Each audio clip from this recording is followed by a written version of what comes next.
এক্সেলৰ এটা নতুন ভিডিঅ'লৈ আপোনালোকক স্বাগতম জনাইছোঁ। কম্পিউটাৰৰ প্ৰেক্টিকেল এক্সামত এখন মাৰ্কশ্বিট আহিছে। 6টা সাবজেক্ট দিছে আৰু 10জন কেণ্ডিডেটৰ মাৰ্কছ ফিল আপ কৰিব দিছে। আমি যদি মেনুৱেলি মাৰ্কছবোৰ ফিল কৰোঁ তেন্তে বহুত টাইম লাগি যাব। গতিকে আমি ফৰ্মুলা ইউজ কৰিম। মই মাৰ্কশ্বিটখনত নামবোৰ আৰু সাবজেক্টবোৰ এন্ট্ৰি কৰি লৈছোঁ। এতিয়া মই নাম আৰু সাবজেক্টবোৰৰ গোটেই সেলবোৰ সিলেক্ট কৰি ল'ম আৰু তাতে ইকুৱেল সাইনটো দি মই ফৰ্মুলা ইউজ কৰিম। সেইটো হৈছে Randbetween। Randbetweenত আমি এটা ৰেঞ্জ দি দিম, মানে আমাক 30 পৰা 99ৰ ভিতৰত মাৰ্কছবোৰ লাগে।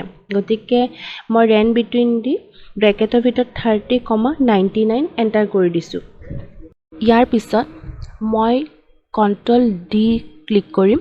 Ctrl+D কৰাৰ লগে লগে আপোনালোকে দেখিব প্ৰথম কলমটো ফিল হৈ গৈছে। গোটেইবোৰ কেণ্ডিডেটৰ প্ৰথম কলমৰ মাৰ্কছবোৰ এন্ট্ৰি হৈ গৈছে।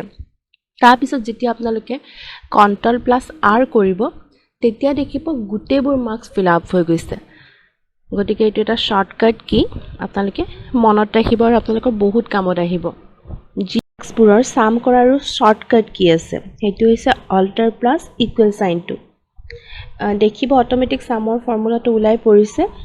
আমি যদি কপি কৰি ভ্যালু অপশনটো ক্লিক কৰি নলওঁ তেন্তে টোটেল কৰিলে সেলবোৰৰ যিবোৰ মাৰ্কছ আমি এন্ট্ৰি হোৱা দেখিছিলোঁ সেইবোৰ চেঞ্জ হ'ব আপুনি যেতিয়া টোটেল কৰিব। আমি এটা কাম কৰি ল'ব লাগিব।